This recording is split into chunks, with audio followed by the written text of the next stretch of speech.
Video contains violent content, details that are not suitable for common perception. Please consider before watching. Chapter 102. Didn't you say that words carry weight and that you take responsibility for what you say yourself? Mok Jae-eun spoke with a smile. However, that smile was clearly filled with malice.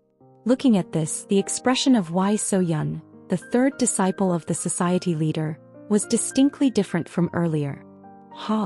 He was amazed. She had thought he was just someone who coveted benefits. In fact, no matter how much one racked their brain in this situation, it was difficult to come up with an answer. However, Mok Jae-eun had come up with a completely unexpected method.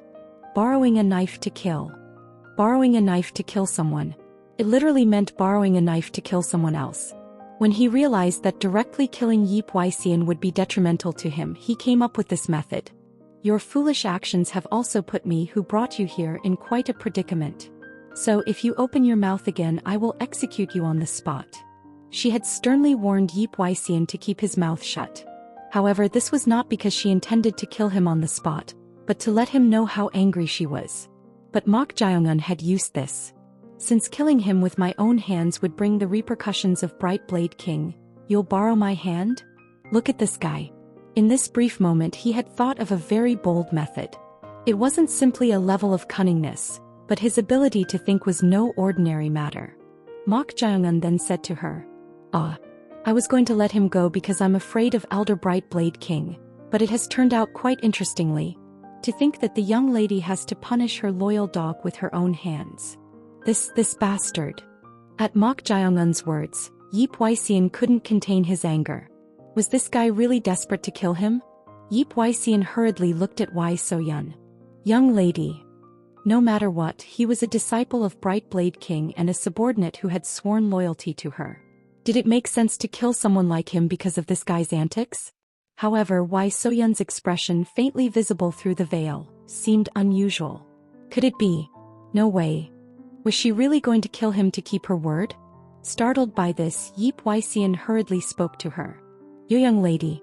You're not really going to do as this bastard says, are you? I have sworn loyalty to you. Young lady. She remained silent. Desperate, Yi Hwai-seon prostrated himself before her and pleaded. Young lady. This subordinate has indeed made a mistake, but is it something deserving of death?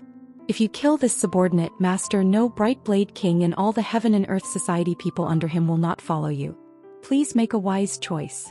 With those words, Yi Hwai-seon raised his head and glared at Mok Jae-eun. Now that things had come to this, there was only one choice for him to survive. That was to have Mok Jae-eun killed. The young lady has her own thoughts. No matter how much she publicly declared that she would keep her word, there was such a thing as weighing the options. He was a disciple of Bright Blade King Sun Yun. If she were to kill someone like him, it would be no different from abandoning Bright Blade King and the forces under him. But that guy was completely different. He had no backing, and if they created a suitable justification, even if he died, there wouldn't be much trouble. At that moment, Mok Jae-eun spoke. For someone who is a disciple of Bright Blade King, you're quite pathetic. What? Someone in your position should have honor and self-esteem. But not only are you pleading for your life, but you're also trying to make the Lord you serve go back on her words by bringing up your master. It seems that the young lady's honor isn't that important to you. This guy really... He wanted to tear that mouth apart right away. However, if he showed his anger here, he wouldn't be able to evoke any sympathy from Wai So-yeon, so he had to keep his mouth shut. Mok Jae-eun looked at Wai So-yeon with an amused smile. How would she respond? Given her position and high self-esteem, people like her often strongly adhered to their own words. However, if she considered the practical benefits, she would abandon her self-esteem and save her subordinate. Whichever choice she made, it would be a choice that she herself couldn't readily accept. At that moment, a laugh escaped from behind the veil. Wai So-yeon was laughing. Seeing her like this, one of Mok Jae-eun's eyebrows raised. What was it? He had thought she would be quite cornered by her self-esteem, but he was inwardly puzzled by her unexpected reaction. Why was she laughing? While he was thinking that, she laughed for a while and then parted her lips. You really exceed my expectations. Excuse me. I thought you were just someone whose mouth moved faster than their brain, driven by self-interest. but you came up with an answer I never even thought of. If that's a compliment, I'll gratefully accept it. It is a compliment, but you're really brazen. What do you mean? If things go wrong for you here, I am someone who has the capability and authority to kill you without any regard for conversation or anything else. In fact, if it were my second elder brother, he might have killed you on the spot for toying with him. Kill me? Well, that could happen. Seeing Mok Jae-un's calm reaction, she became even more interested. Until just now, she had thought that Mok Jae-un was someone who only pursued practical benefits and played tricks. However, her opinion had changed with his current move. This fellow had the potential to become her Zhang Liang, a famous advisor to Liu Bang, the founder of the Han dynasty, beyond his talent in martial arts. It was more difficult to find a talented person with a good brain than a talented person with outstanding martial arts. I like him. With this, she became determined to make Mok Jae-un her person. While she was thinking that, Mok Jae-un said to her, "It's strange." "What is?" "You seem to be happy even though you're losing a loyal dog." At Mok Jae-un's words, Yip Wai-sian, startled, raised his head again and called out to her. "Yo, young lady, are you really going to?" "No. I won't kill you. So keep that mouth of yours shut." "Yes." At her words, Yip Wai-sian tightly closed his mouth. Yip Wai-sian's face brightened after receiving a definite answer from her that she wouldn't kill him. As expected. How could she possibly kill him? While he was thinking that, Mok Jae-un asked in puzzlement. "Then you're going back on your own words?" At that question, Wai So-yun shook her head. Then she took something out from her waist. Swish. She abruptly threw it, and Mok Jae-un, who caught it, slightly furrowed his brows. What she had thrown was none other than a jade token. It had the words Heaven and Earth Society engraved on it, and below that was her name. Judging by the quality and shape of the jade, it looked quite antique. Why this? As he was puzzled, Yip Wai-sian's bewildered expression was visible. His eyes were wide open, staring intently at the jade token in Mok Jae-un's hand. Why was he reacting like that? While he was thinking that, Wai So-yun said, "It's the price of Yip Wai-sian's life." Excuse me. What did she mean by saying this jade token was the price of his life? He had no idea what she meant. To Mok Jae-un, who had a puzzled expression, she chuckled and said, "Didn't you say it yourself?" "I did. Yes. You said that either I pay a price equivalent to a life or hand over Yip Wai-sian's life." Ah. Mok Jae-un smacked his lips at her words. Wai So-yun herself had also been put in a difficult position of choice due to her own words earlier, but Mok Jae-un himself had also first brought up a corresponding price to her. He had thought she would only respond in two ways due to the atmosphere, but she had chosen to pay a price. She's not foolish. She hadn't been swayed by the trap he had created. Mok Jae-un smiled brightly and held up the jade token, saying, "But what do you mean by saying this is the price of a life? I don't understand." Ha! At Mok Jae-un's words, Yip Wai-sian made an expression as if he was frustrated or amazed. Judging by his reaction, did the jade token have some special meaning? While he was thinking that, Wai So-yun said, "When a martial artist entrusts their identity token to someone, it means that they will grant one request from that person within what they can accept." At her words, Mok Jae-un's eyes shone with surprise. Was that the meaning? No wonder Yip Wai-sian had reacted like that. "May I ask how far you can go in terms of what you can accept?" "It's literally what I can accept. If it's within my means, I will definitely grant your request." "That's ambiguous." "Ambiguous? This insolent." Yip Wai-sian wanted to smack Mok Jae-un on the head right away if it weren't for her orders. In fact, he had been holding back the urge to do so several times. While he was thinking that, Wai So-yun clicked her tongue and said, "It seems you want a definite answer. All right. I won't accept requests like asking me to kill myself or someone related to me. And I will only grant requests that are realistically possible for me to fulfill." "Ah. I see." At her words, Mok Jae-un nodded his head. A request within what was realistically possible for her. It was still vague and ambiguous. While he was thinking that, Chong Ryong's voice reached Mok Jae-un's ears. "Accept it. If you have that wench's identity token, you can use it in difficult situations within the organization if necessary. You can also use her authority when needed." 40. Well, she was a candidate to be the next leader of the Heaven and Earth Society. Even if not everything, there would be things he could use when needed. At least it was better than killing a disciple of Bright Blade King.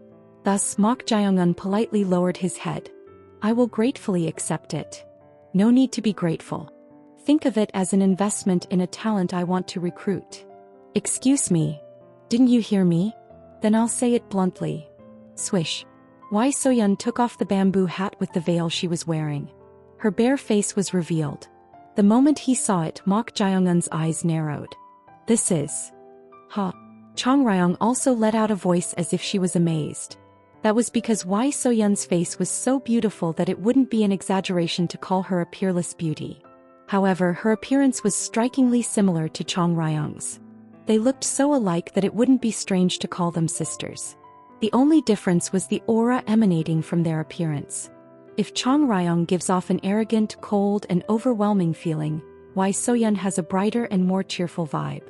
Additionally, Wai Soyun looked younger. However, excluding these aspects, anyone would consider them to be similar. It was truly a coincidence. But it couldn't be considered entirely strange. Well, the real Mok Jae-un also resembled me. Their resemblance went beyond similarity. They had an appearance like twins that even close relatives couldn't distinguish. Considering that, it wasn't particularly strange that she resembled Chong Ryong. Of course, the person in question found it absurd. While he was thinking that, Wai Soyun said, "Why are you staring at me like that? Could it be that you've fallen for my beauty?" She seemed to have a very strong sense of self-esteem. However, Mok Jae-un didn't mind it at all. As if. Mok Jae-un shrugged his shoulders. What she had said just now was a joke, but seeing Mok Jae-un respond as if it was nothing, she glanced at him, seemingly offended. Then she shook her head and extended her hand, saying, "There's no point in talking about this and that, so I'll cut to the chase. I intend to become the leader of this sect. To do that, I need more talented people." Talented people. Mok Jae-un, join me. With your level of talent, I will provide you with treatment befitting it. At her proposal, Yip Waisian bit his lip tightly. As expected, she coveted Mok Jae-un as her subordinate. Damn it. If Mok Jae-un became her subordinate, it would be troublesome. He had planned to repay this humiliation someday, but if they became part of the same group, it would be difficult to openly touch him. Yip Waisian looked at Mok Jae-un. There's no way he'll refuse. It wasn't just anyone, but a proposal from one of the leader's successor candidates. Who would miss such a golden opportunity? While he was thinking that, I apologize, but I must politely decline that proposal. What? At Mok Jae-un's answer, Yip Waisian looked at him with surprised eyes. She was a candidate to be the next society leader and had directly offered to treat him as a talent, but he refused it in one go? Was this guy really in his right mind? Chapter 103. I apologize, but I must respectfully decline your proposal. An unexpected refusal to what she thought would surely be accepted. Wai Soyun, the society leader's third disciple, raised an eyebrow and asked in an uncomprehending tone, "Why? There is no significant reason." No reason? Yes. If I must find a reason, it's because I dislike conflicts by nature. You dislike conflicts? At Mok Jae-un's words, she scoffed. How could someone adamantly cling on to benefits and reap them until the end, even if Yip Waisian indeed made the first move against him? This Mok Jae-un, she assessed, was definitely not someone who disliked conflicts by nature. Depending on the situation, he could readily create conflicts if he wanted to.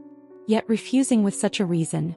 Is he trying to avoid getting involved with me, the successor with the weakest power? That was her judgment. The internal structure within the Heaven and Earth Society was already distinct.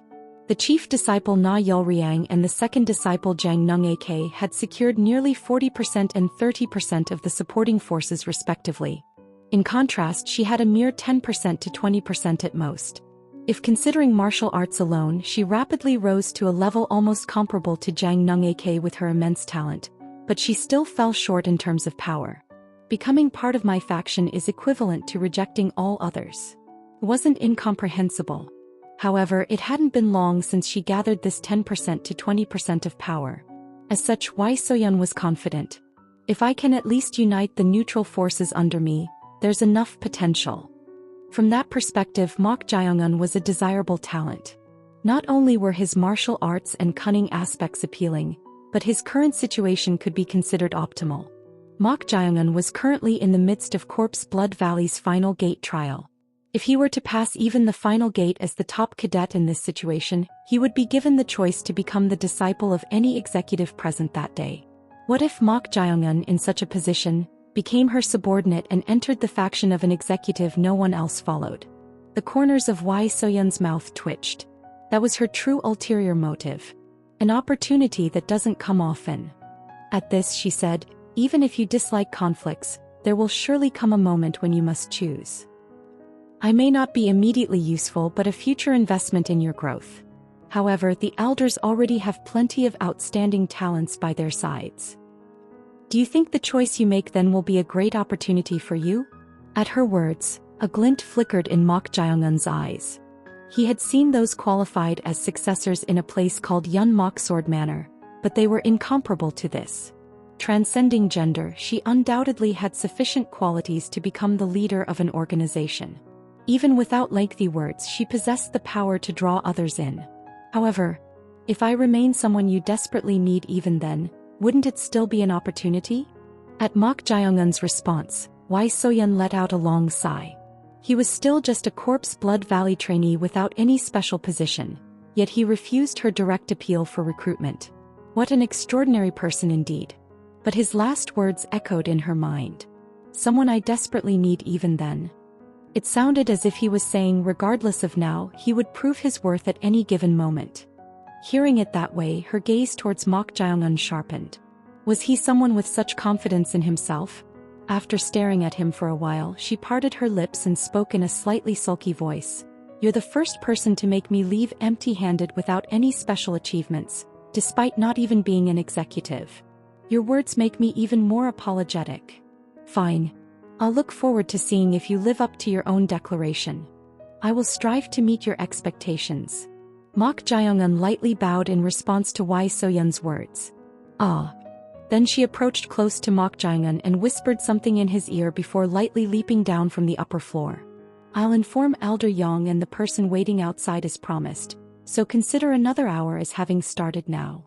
With those words, she left the treasure vault as if her business was finished. At this, Mok Jae-eun smirked and turned his head. "You bastard." There stood Yi Hwai-seon, glaring at Mok Jae-eun with blazing eyes. His expression seemed as if he was jealous. No, he was jealous indeed. She whispered in the ear of a lowly bastard like him? He was truly enraged. Yi Hwai-seon spoke through gritted teeth. "What did she just say to you? If it was something I could say, she would have said it out loud, no? What? More importantly, aren't you going to follow her? At this rate you might lose your master." At Mok Jae-eun's words, Yi Hwai-seon rose to his feet and picked up his sword that had fallen to the floor. Then, with a momentum as if he would swing it at any moment, he said, "Impudent bastard. I'll let it slide today for her sake, but spare me from cliché lines like making me regret it someday and leave magnanimously while you still can. You little..." Yi Hwai-seon was momentarily provoked and almost swung his sword. However, he managed to endure it with superhuman patience. If he caused more trouble here, the aftermath. No, just damaging those secret manuals would be hard to handle, so he had no choice but to quietly back down. "You will regret not accepting her proposal." He put his sword back in its scabbard and tried to leave with these words. Mok Jae-eun smiled and said to him, "Ah, I forgot to mention." "What?" "Make sure to repay the life debt you owe me later." "What nonsense are you spouting? You smooth-talked your way into getting her identity tag in the heat of the moment." "I let that slide, didn't I?" "Let it slide. What? You're still under the wrong impression. She tried to gloss over it by offering a life price or whatnot to save you, but my stance on instant execution for not keeping your word remains unchanged." At those words, Yi Hwai-seon's expression stiffened. After Yi Hwai-seon left the treasure vault, Chong Ryong's voice reached Mok Jae-eun's ears. "Why did you not do as I instructed?" You mean pretending to yield genuinely or not, and becoming that third disciple's subordinate." Chong Ryong had told Mok Jae-eun to become her subordinate. She said that by doing so he could quickly establish himself internally and make contact with the upper echelon. Right. Well, it didn't seem like the right time yet. Time? Do you think such an opportunity will come easily? Is there any guarantee that an opportunity that came once won't come again? Opportunities are not called opportunities if they seem like they will come easily. You sound quite regretful. I'm saying that even if it's difficult right now, if you seize that wretched woman's body, you could bring the timing even closer. She had developed a desire for Wai Soyun's body, which closely resembled her own. It almost felt as if her own dead body had been revived. At this, Mok Jung-un said, "So you coveted that body after all. But you two don't just resemble each other a lot, but look extremely alike. Could she perhaps be your descendant?"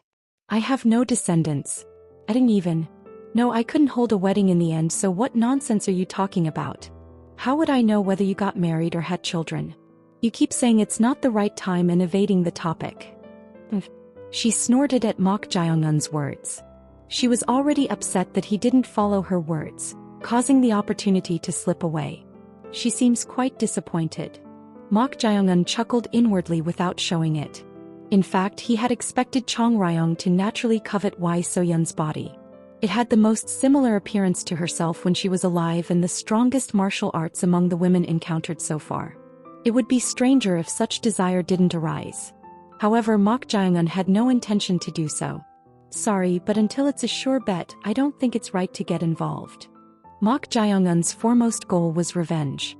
To find out if the man named Ghost Blade was the real culprit behind his grandfather's death and take revenge if it was true. However, if he were to become the subordinate of the society leader's third disciple right now, he would make enemies with the other successors and their followers. Is there a need to take the hard path? According to Corpse Blood Valley leader Lee Jiom, the most likely successor was indeed the chief disciple Na Yul Riang.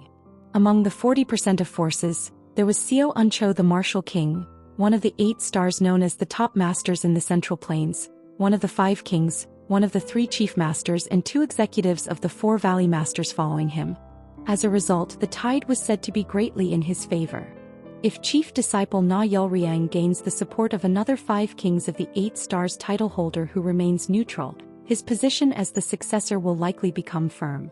In that case, there was no need to become Wai Soyun's subordinate. Mok Jae-un sought a sure bet rather than a potentially viable one, so if he were to enter someone's faction, it would be better to aim for the one closest to succession, Na Yul Riang. Annihilating Poison King. The only existence in the Heaven and Earth Society who confronted the Ghost Blade and survived while maintaining a neutral position that no one currently supported. Mok Jae-un aimed to pass the final gate and become his disciple. By becoming the disciple of Baek Saha, Annihilating Poison King, he could uncover his secrets and attempt to make contact with Na Yul Riang, who was closest to the society leader position. This was the plan Mok Jae-un had in mind for now. Mok Jae-un whispered to the disgruntled Chong Ryong, "So you won't help me? Annoying mortal. This brat only asks for help when he needs it." Anyhow, she really disliked him. Having gained an extra hour, Mok Jae-un leisurely perused the secret manuals on the 3rd floor of the treasure vault. To say he perused them was an understatement. He fell into a state of selflessness, becoming one with the original martial artists through their handwriting, absorbing them at a rapid pace. This could be considered an absurd talent that other martial artists did not possess. The more secret manuals he read, the broader Mok Jae-un's insight and perspective on martial arts grew, and his experience increased as if he had practiced countless martial arts. Here Chong Ryong discovered an astonishing point. This brat's body is Mok Jae-un in a state of selflessness. His muscles were visibly changing little by little in real time. It was an extremely subtle change that would go unnoticed without close observation, but Chong Ryong was able to detect it due to one phenomenon while Mok Jae-un was immersed in selflessness. That was none other than sweat. Sweat. It wasn't present on the 2nd floor, but as he read the secret manuals in the treasure vault's 3rd floor, sweat poured down Mok Jae-un's face. Even his clothes became soaked with sweat. While wondering why that was, she suddenly noticed his wrist muscles trembling slightly and their density changing. It was astonishing. She too had once heard of it. A strong will and spirit can sometimes greatly influence the body. There was an anecdote like this. Someone suddenly and unexpectedly poured water from a teapot onto another person, and that person suffered burns. But the surprising thing was that the water was not hot but cold. In the end, the person's strong belief that it was hot alone caused burns on their body. To think this could be materialized to such an extent. This fellow is truly Inhuman. Just by being immersed in the secret manuals and becoming one with them in his mind, it influenced his body, causing changes in his muscles. Is such a thing possible? There was a time limit, so the number would ultimately be limited as well. But what if this fellow seriously read all the secret manuals in this treasure vault, taking his time?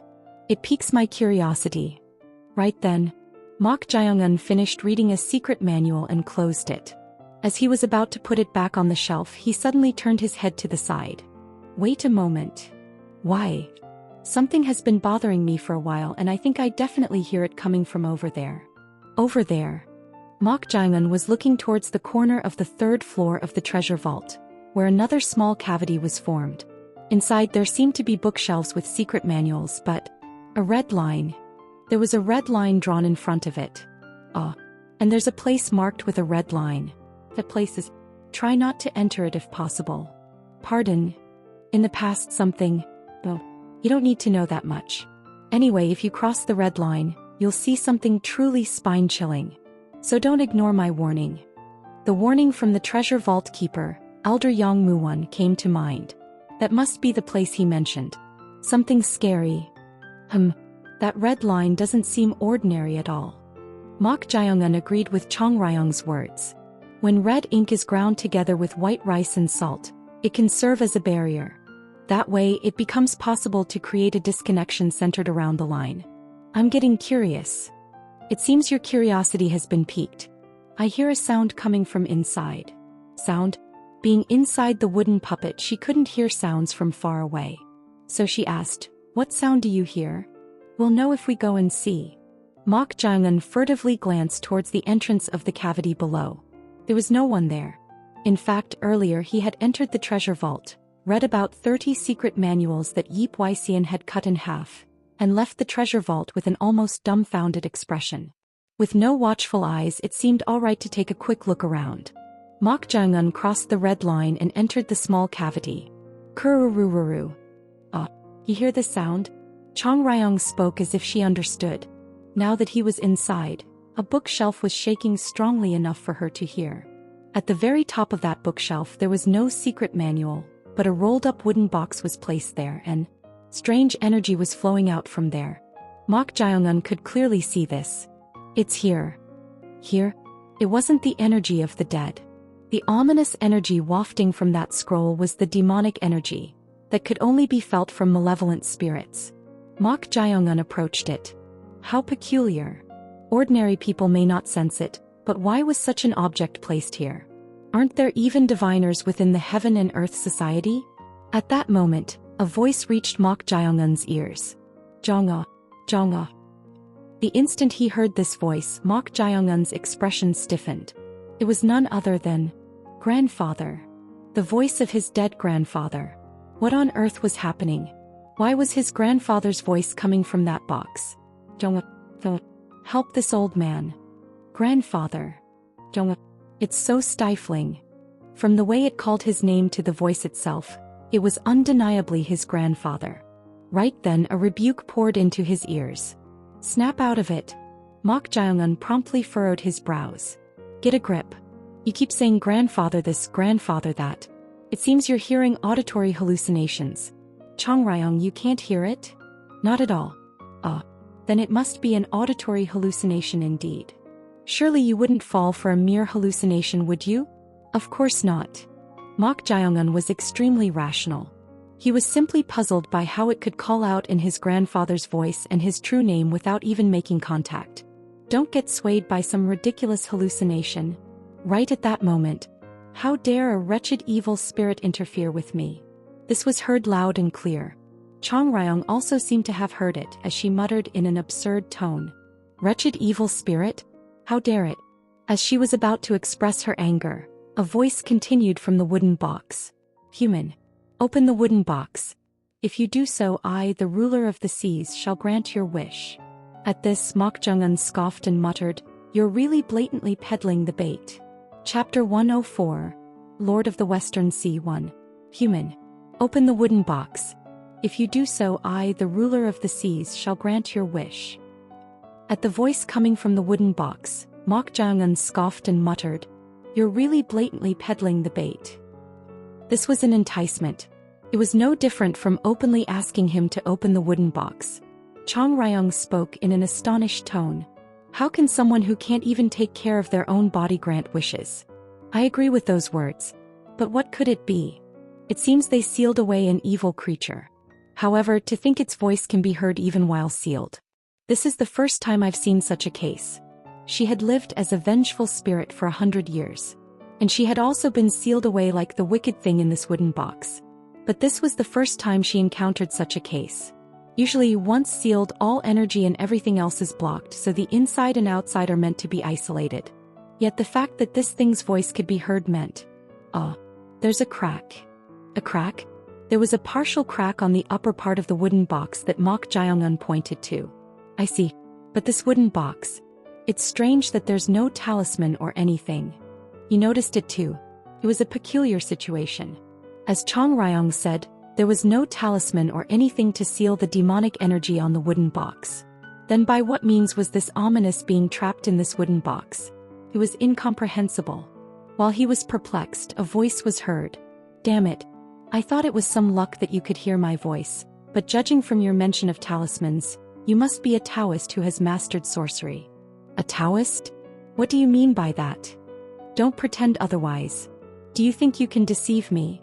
I don't know what you're talking about, but you can think of me as a diviner who is learning sorcery. A diviner? You must be the same kind as that human wearing diviner's robes who came last time. The same kind. Based on the way it spoke, it seemed someone had come before. Indeed, there was no way a diviner who had mastered sorcery would fail to detect such ominous demonic energy. In the first place, the red line was a technique that only a diviner could create. At this, Mok Jae-un asked, "Who came before?" Someone did come. It was an ominous fellow with 3 eyes. It was the first time I saw someone with those eyes that were said to have disappeared after the ancient times. 3 eyes. What is that? Chang Ryong, do you know? Do you think I know all the principles of the world? At Chang Ryong's words, Mok Jae-un tilted his head. If you literally interpret 3 eyes, it means having 3 eyes. Such a deformed being had come here before?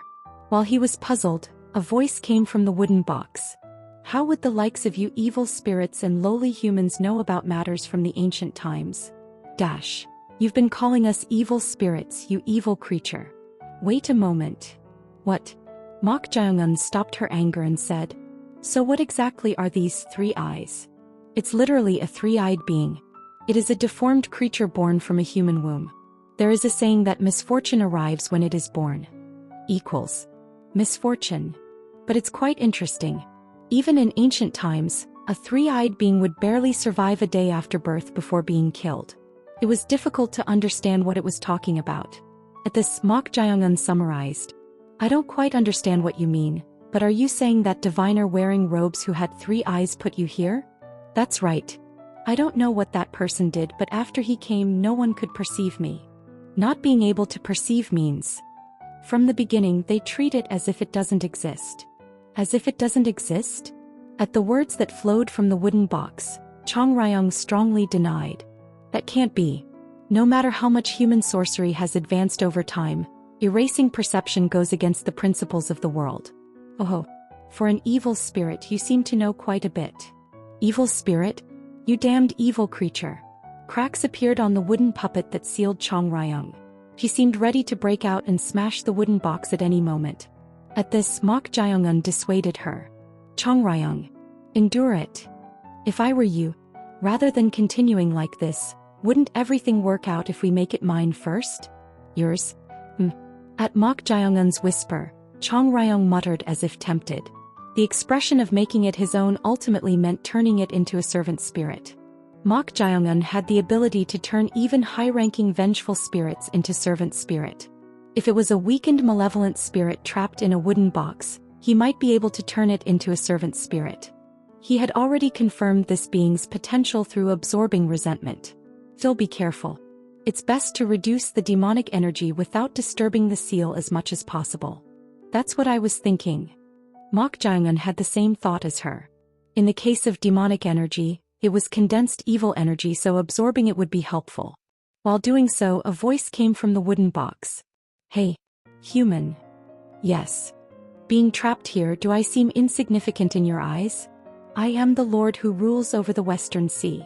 And if you just free me from here, I will grant any wish you desire. Did you mention a grandfather earlier? Don't you miss that grandfather? At this voice, Mok Jae-un's eyes sharpened, unlike before. He disliked pranks in general, but he really disliked anyone bringing up his grandfather. At this, Mok Jae-un approached the wooden box without answering. And he picked it up and placed it on the floor. That's right. Break the wooden box. That's what I intend to do. But, of course, before that, Mok Jae-un placed his palm on the cracked part of the wooden box. And he inwardly recited the ritual of binding incantation. Then the ominous demonic energy that had been flowing out from the crack began to flow into Mok Jae-un's palm. Sure. Sensing this, the voice didn't hide its bewilderment. Human, what are you doing? Despite being trapped for a long time, your energy is quite substantial. Share some with me. Stop. Too late. With those words, Mok Jae-un absorbed the flowing demonic energy as it was. Mok Jae-un's eyes flickered with interest at the considerably vast amount. So much. There was far more energy than he expected. He didn't anticipate the energy flowing out through the cracks to be this much. By absorbing just a little, he had already absorbed the equivalent of 20 people's worth of evil energy. Just what level of malevolent spirit was it to possess such strong demonic energy even while trapped? Stop it. You lowly human dares to absorb my energy. It's almost done, so wait just a bit longer. The energy flowing out through the cracks was almost completely absorbed. It was demonic energy amounting to nearly 50 people's worth of evil energy. There was already a certain amount of evil energy consumed and needed from creating undead using the 16 strengthening technique, so it seemed his luck was good. The demonic energy stopped flowing out. Based on this, it seemed he had absorbed most of the energy of the being trapped inside. Bastard. Hearing the being's voice, its strength had significantly diminished. It seemed to lack the energy to even get angry. It seems weakened. Now make it your servant's spirit. Yes. Mok Jae-un brought his blade finger toward the cracked part of the wooden box. The air around his blade finger trembled. He had invoked aura. As it didn't seem like an ordinary wooden box, he intended to cut it with aura. Mok Jae-un placed his blade finger, imbued with aura, against the wooden box. Right at that moment, pong! Ugh! Along with a strong repulsive force, Mok Jae-un's body was pushed back nearly 5 steps. What is this? What happened? Chong Ryong also asked in surprise. Mok Jae-un looked at his blade finger. Fortunately, his finger was unharmed, but the moment he tried to pierce the wooden box with aura, he was pushed back by an unknown force. What? He was certain that he had absorbed all the demonic energy flowing out from the crack in the wooden box. But what was going on? While he was puzzled, a voice was heard. Did you think the wood made from sacred spirit trees would break so easily? Sacred spirit trees? Seeing that you don't even know that, it seems the immortals no longer remain in the afterlife. Immortals? What are you talking about? If you don't know, forget it. Rather, the method to break the sacred spirit would. At that very moment, the area around the crack in the wooden box split apart before the voice could finish speaking. What? Then starting from the split area, the wooden box began to rot and crumble like ashes. It was a strange occurrence, as it had been perfectly fine until just a moment ago. At this, Mok Jae-un looked at his blade finger. Is it because of the evil energy? His aura wasn't formed from ordinary inner energy but from the evil energy of death itself. Evil energy was the opposite of the energy of life, so it caused it to scatter. It was difficult to accurately predict whether it was due to that or if the crack had already existed and the force added to it caused it to break. However, regardless of the reason, the wooden box was shattered. Isn't that a scroll? It seems so. Something buried in the ashes of the shattered wooden box caught his eye. It was a rolled-up scroll. At this, Mok Jae-un approached and picked it up. It was a considerably old scroll, and based on its length, it seemed to have poems or paintings drawn inside. Scroll. Open the scroll. The voice was heard then. At this, Mok Jae-un smirked and tried to put the scroll into his mouth while reciting the ritual of binding incantation with the hand holding the scroll. What are you trying to do now? I'm going to eat it. What? He had no intention of playing along with the evil creature's tune. If this scroll was the main body related to the malevolent spirit, he intended to eat it and make it his servant spirit. Just as he was about to put the end of the scroll into his mouth. "You fool!" Blue flames erupted from the scroll like lightning. Along with that, the scroll bounced out of Mok Jung-un's hand, rolled on the floor and began to unfold on its own. "Catch it!" Mok Jung reached out with his burned hand toward the scroll and unleashed the ritual of binding incantation. He thought it would be pulled over, but it resisted in midair. Then the fully unfolded scroll floated in the air. Ah! Mok Jung-un's eyes flickered with interest as he looked at it. That was because a landscape painting was drawn on the scroll, and it was so beautiful that it seemed like looking at a paradise. Mist shrouded the majestic mountain peaks and flower-bearing trees were scattered there. Beautiful. However, there was one uniquely disturbing part. It was because a white-haired middle-aged man was sitting cross-legged with his eyes closed on top of the peak in the center of the landscape painting. Why did they have to draw a person here? At that moment, the white-haired middle-aged man in the painting opened his closed eyes. Then, he stepped on the mist and walked out from within the painting. The moment it came out, Mok Jung-un felt a chill down his spine for the first time in his life. As the white-haired middle-aged man passed through the painting, an immense demonic energy emanated, which seemed like countless death energies gathered into one. "Impossible," Chong Ryong muttered in a perplexed tone. She had never shown any fear or unease no matter what kind of malevolent spirit or vengeful ghost appeared. But why was she reacting like this? While he was puzzled, she spoke with difficulty. "How can there be a malevolent spirit at the level of a spirit beast?" Spirit beast. The classic of mountains and seas describes it like this. In the world, there are countless malevolent spirits that humans cannot see. Among such malevolent spirits, there are those that reside in a higher realm that not only humans but even those spirits cannot dare to approach. They are the spirit beasts that have lived for an incredibly long time. Chapter 105. Lord of the Western Sea 2. The classic of mountains and seas states, "In heaven and earth, there are countless malevolent spirits that humans cannot see.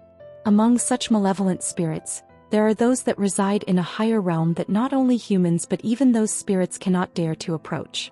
They are the spirit beasts that have lived for an incredibly long time." Spirit beasts. Mok Jung-un's eyes flickered with interest as he looked at the white-haired middle-aged man. That was because if it was a spirit beast, excluding the divine beasts and myths, they were beings called legends in the hierarchy of malevolent spirits. But what was this appearance? On the surface, it didn't look like a spirit beast but no different from a human. "Mortal, it's not an opponent you can fight against." Chong Ryong spoke in a whisper. Unlike usual, her tone was tense to the point of being stiff. She, who always showed an arrogant and domineering demeanor, was feeling fear toward the being before her eyes. Wasn't all the energy absorbed? Mok Jung-un's eyes narrowed. He thought it had weakened since he had absorbed all the ominous demonic energy flowing out from the cracks in the wooden box. But to emit such immense demonic energy to this extent. At that moment, the white-haired middle-aged man spoke while arrogantly brushing his hair back. "Are you trembling? Human?" Well, he wasn't trembling. In the first place, Mok Jung-un was someone who didn't place great significance on or fear death. However, the tension due to the clear difference in power was inevitable. For something that was sealed, your power is overflowing. Power overflowing? Ha! The white-haired middle-aged man scoffed. Then he raised his hand, clenched and unclenched his fist and said, "Although I've weakened to the utmost after being sealed in this scroll for thousands of years, do you think lowly insects like you can dare to approach me?" Insects. Mok Jung-un slightly furrowed his brows. But rather than feeling offended, he simply grasped the reality that the being before him judged him as nothing more than an insect. To this being, "I am merely at the level of an insect." It was hard to deny. The demonic energy emanating from this being was at an immeasurable level. Was there another sky above the sky? If this was its weakened state, he couldn't even imagine how strong this monster would be if it regained all its power. No, this could be close to a disaster. Right at that moment, the white-haired middle-aged man extended his hand. In that instant, two wooden puppets tore through Mok Jung-un's chest clothing and flew out. Ah! At this, Mok Jung-un urgently reached out and unleashed the ritual of binding incantation.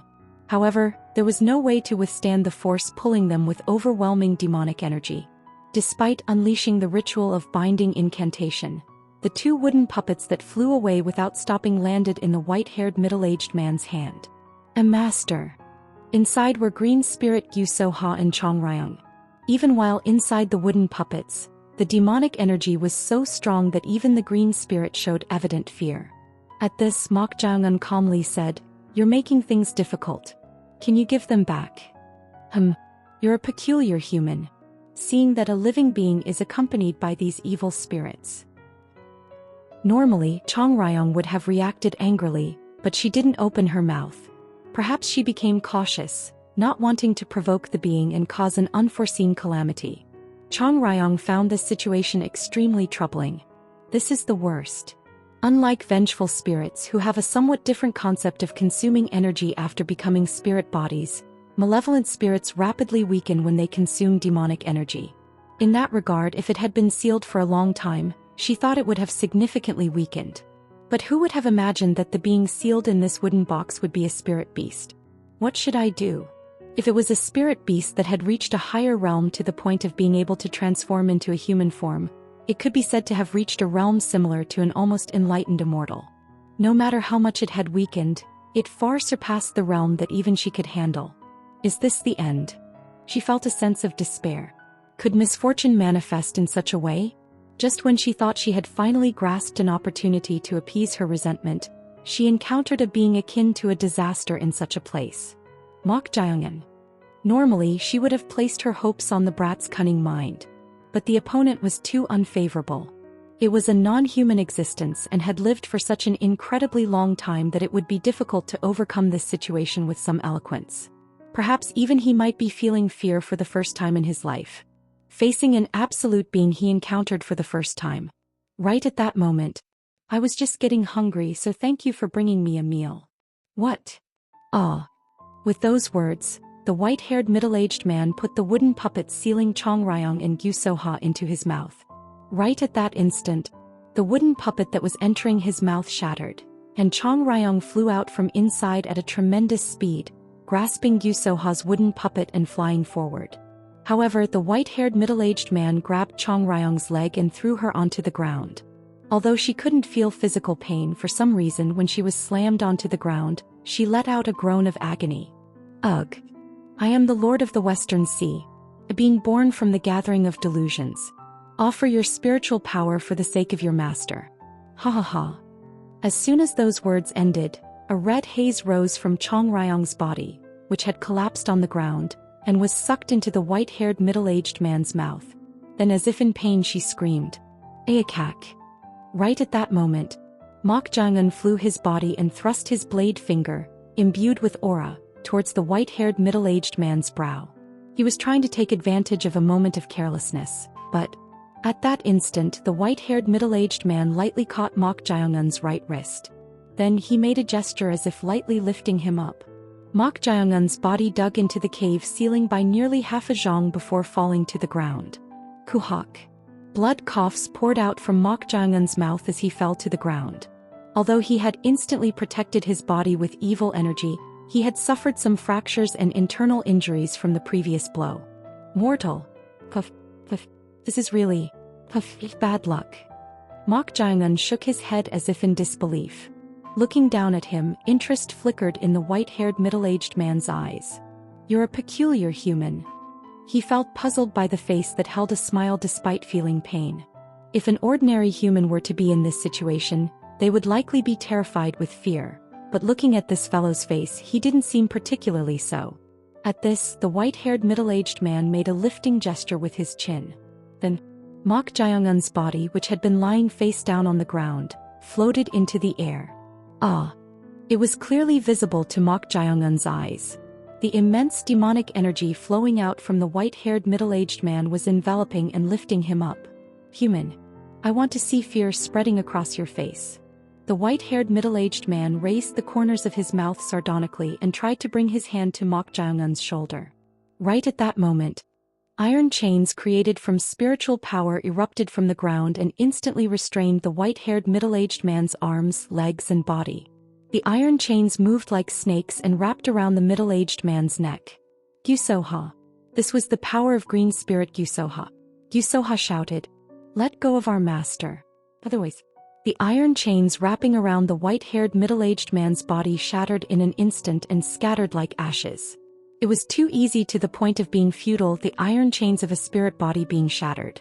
Yusoha's eyes shook wildly. You're an evil spirit with some tricks. But you'll have to pay the price for touching my sacred body. The white-haired middle-aged man flicked his finger towards Yusoha. At that moment, Yusoha's arms exploded and disappeared. As the arms composed of a spirit body burst from the demonic energy, a scream erupted from Yusoha's mouth. Aowa. She seemed to be engulfed in immense pain. This is Chong Ryong, who was lying face down on the ground after having her spiritual energy absorbed, was astounded. No matter how much of a spirit beast it was so overwhelmingly strong that it was doubtful whether it had just been unsealed. As the being said, no matter how much they struggled, it might be at the level of an insect flapping its wings. Even if we use that, is there any hope? But at this rate they were all going to die. In that case it would be better to try everything possible. At that moment, no. What is happening here? At the voice coming from somewhere, everyone's gazes turned in that direction. It was outside this small cavity. Elder Yang Muwon, the keeper of the treasure vault, was standing outside the red line with a surprised expression. He doubted his eyes at the strange sight unfolding inside the cave. Who is that white-haired middle-aged man? He had already been startled by the loud noise and rushed up. The source of the sound was none other than that place. He had repeatedly warned not to enter, but they had caused an accident after all, so he ran over in a single breath. But what on earth was happening? Who is that person? Judging from the fact that Mok Jaeongun was floating in the air with internal injuries, it was undoubtedly a void creature. Within the Heaven and Earth Society, only those at the level of the Five Kings or above could display such high-level techniques. At this, Yang Muwon became perplexed about what to do. How could such a supreme master infiltrate this place and cause such a commotion? While he was thinking, right, I need to eat you too. The white-haired middle-aged man gestured with his chin towards Elder Yang Muwon. Instantly, the startled Elder Yang Muwon drew upon his true energy and took a defensive stance. But nothing happened. What? While he was wondering, the white-haired middle-aged man raised an eyebrow, looked at the red line drawn on the floor and muttered, "Is this the doing of that three-eyed fellow?" With those words, leaving Mok Jaeongun suspended in the air, he walked towards the red line. Stop! Elder Yang Muwon shouted as he saw the being approaching him. Of course, the white-haired middle-aged man had no intention of stopping. The white-haired middle-aged man continued walking and tried to pass through the red line drawn on the floor. At that moment, with a strong pressure, the space distorted and the white-haired middle-aged man's body was repelled backward, smashing the bookshelves inside. Then Mok Jaeongun's body, which had been restrained in the air, fell to the ground. What? He didn't know what was going on, but the white-haired middle-aged man, whom Chong Ryong called a spirit beast, was unable to pass through the red line and was repelled back. In that case, let's go. This was the opportunity.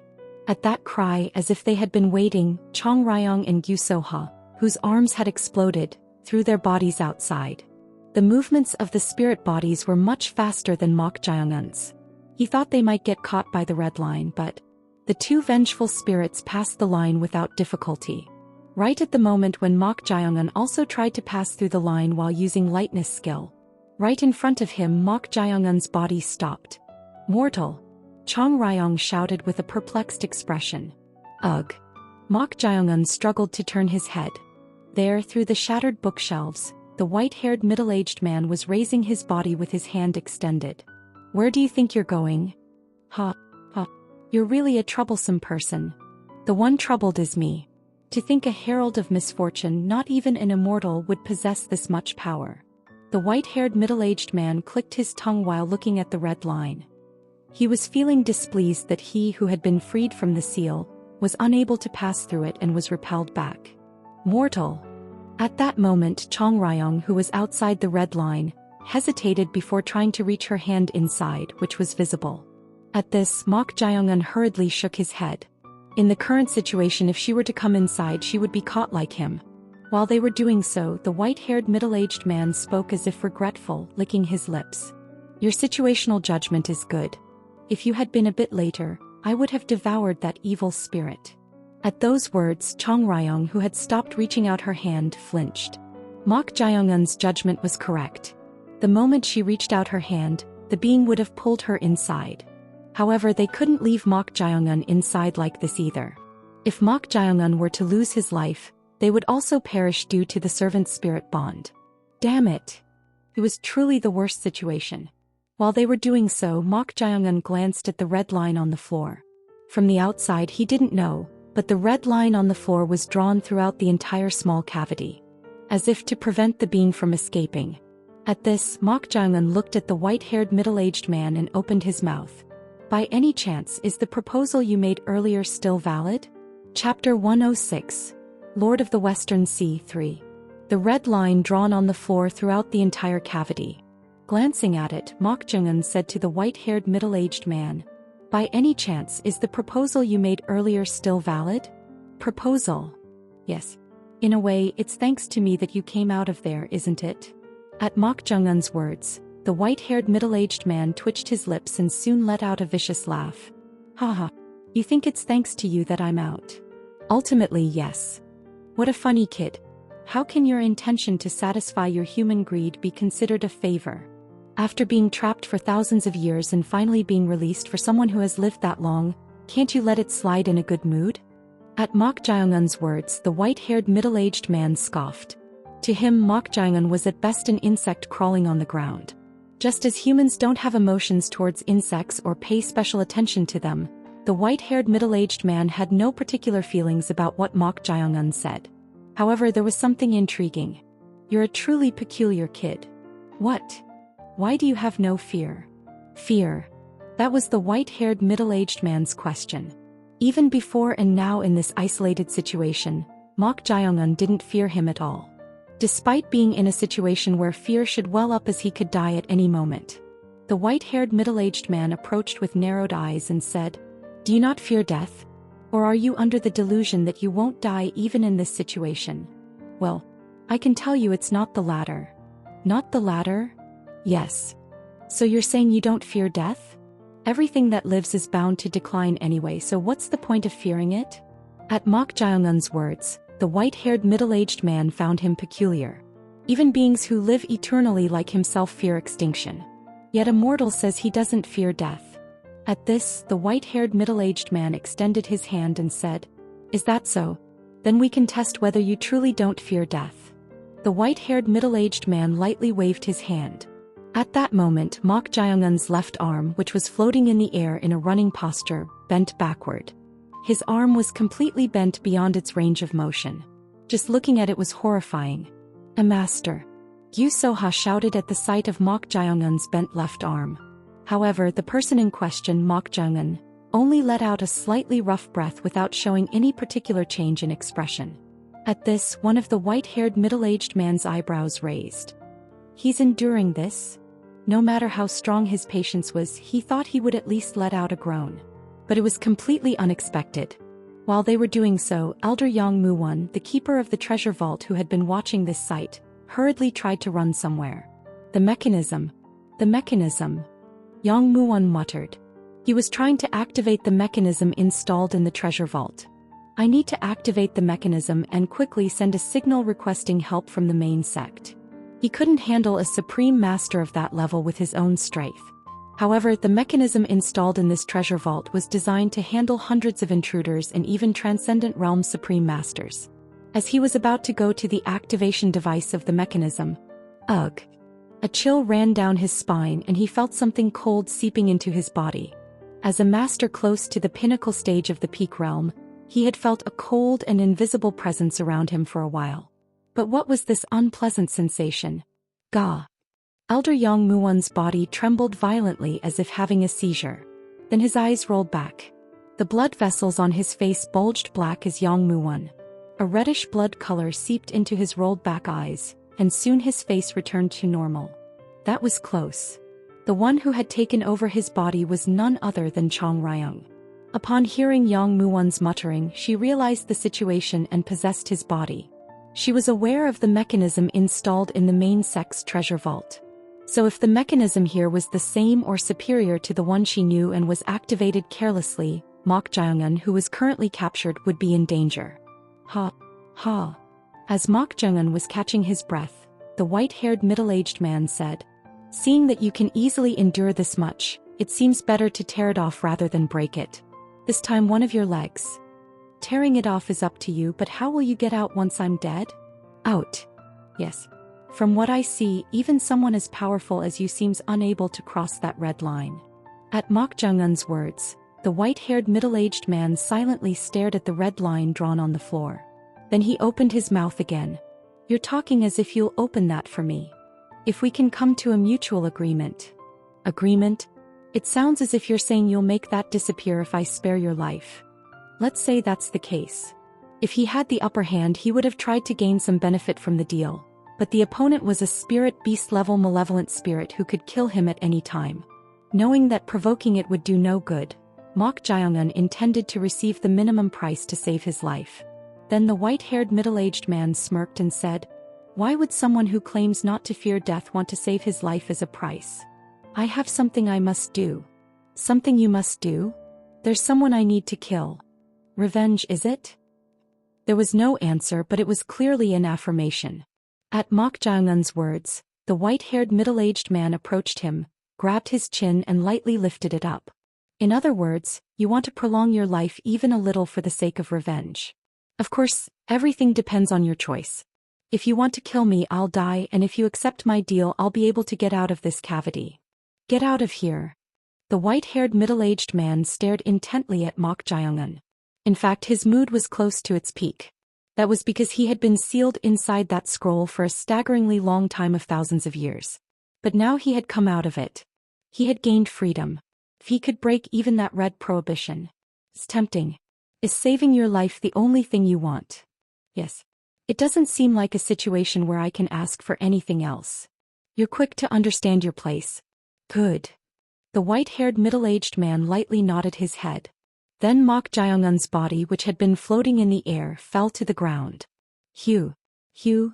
Mok Jae-eun, who had fallen to the ground, grabbed his left elbow that had been bent backward. No matter how strong his endurance against pain was, it was impossible not to feel pain when a perfectly fine arm was bent in the opposite direction. For now, he bent his arm, which had been bent backward, back to its original direction. His face turned slightly red, but he still didn't show any signs of pain. It'll take time to recover. As the arm was bent, the bones near the elbow cartilage had cracked and shattered, making it impossible to move properly. Mok Jae-eun looked at the line drawn on the floor. One chance. There was only one chance. Although he had proposed a deal, he had no intention of actually releasing the being. If the red line, which seemed to be a barrier, were to be lifted, there was no telling how this vicious spirit beast would come out. Therefore, Mok Jae-eun inwardly recited the first incantation of the 8 shattered techniques.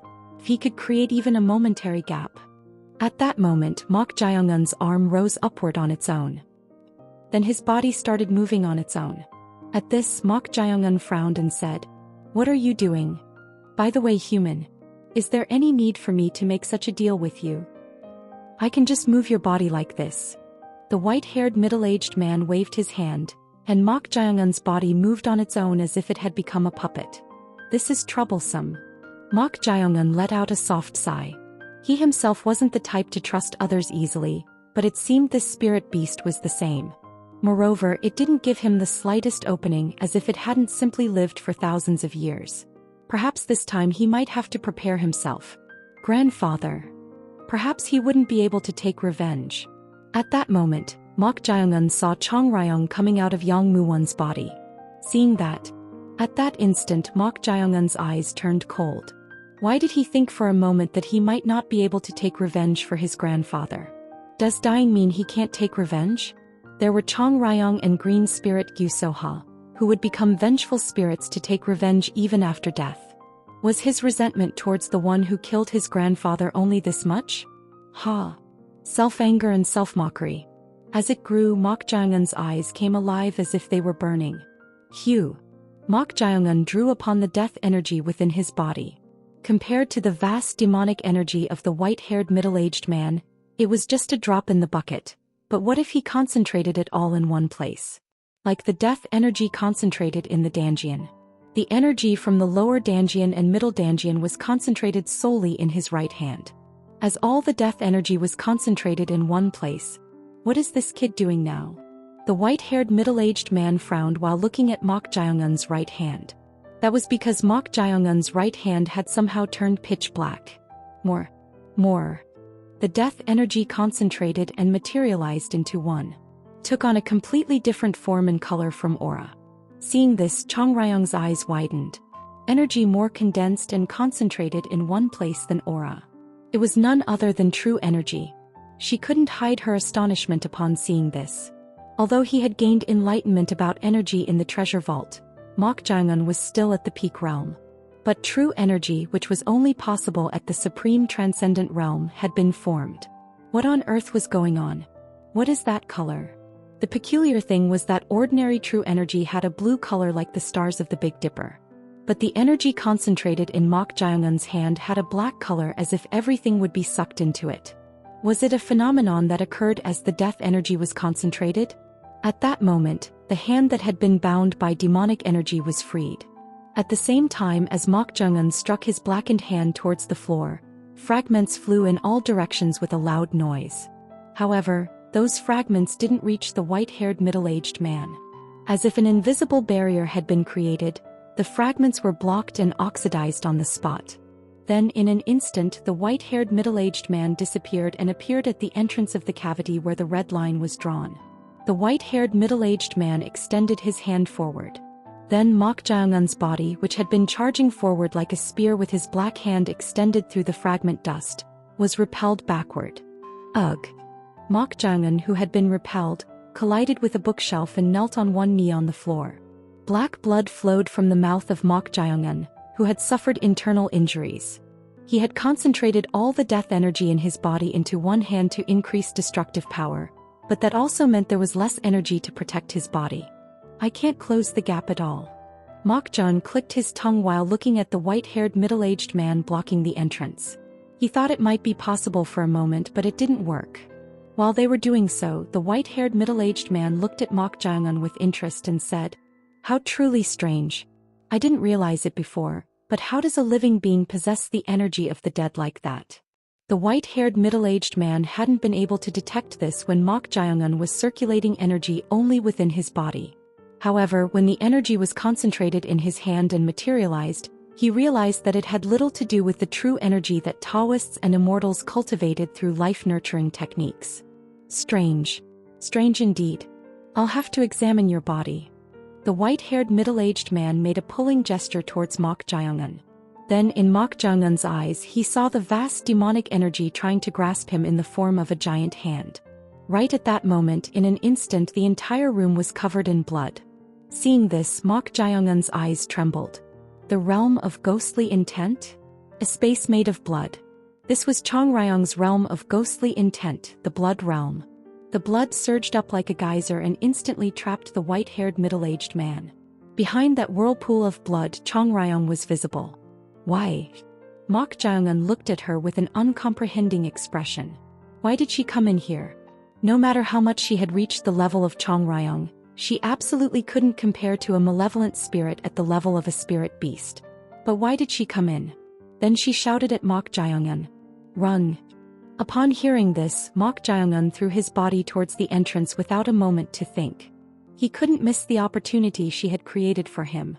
Right at that instant, the whirlpool of blood scattered in all directions and disappeared as if oxidized. The white-haired middle-aged man had a contemptuous expression. What a foolish act. Catch. Don't underestimate me, spirit beast. At that moment, Chong Ryong's entire body was covered in blood, and she transformed into a human form seemingly made of blood. Then the spiritual energy emanating from her became incomparably stronger than when she had unfolded the blood realm. It far surpassed Chong Ryong's level. Seeing this, Yu Soha muttered in a surprised voice. Resentment? The blood droplets floating around simultaneously rushed towards the white-haired middle-aged man. Along with that, Chong Ryong, who had transformed into a blood incarnation, hugged the white-haired middle-aged man from behind, holding him in place. However, the white-haired middle-aged man lightly moved his hand while still bound by her.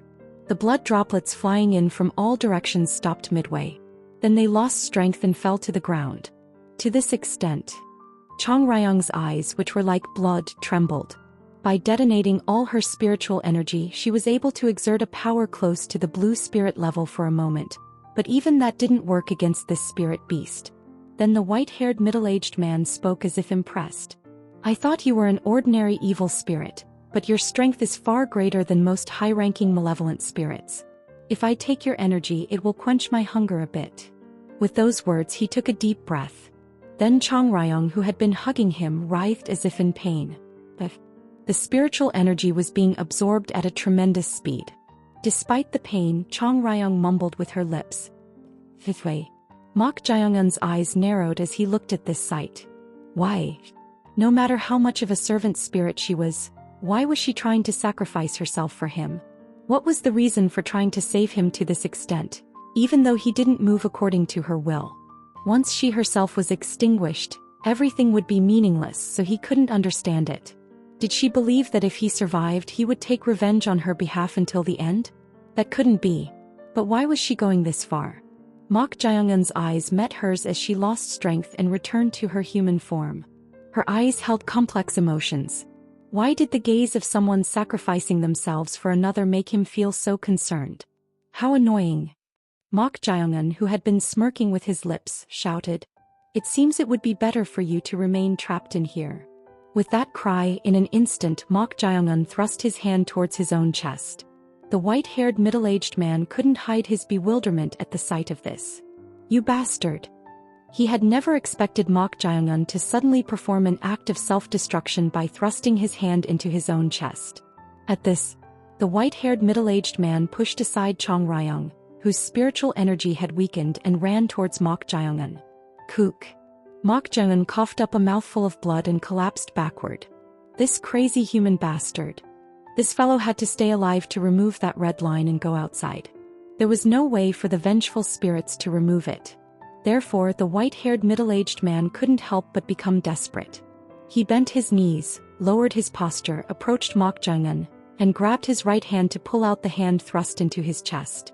Right at that moment, At that instant, the palm he grabbed seemed to stick like suction, and the demonic energy was escaping at a tremendous speed.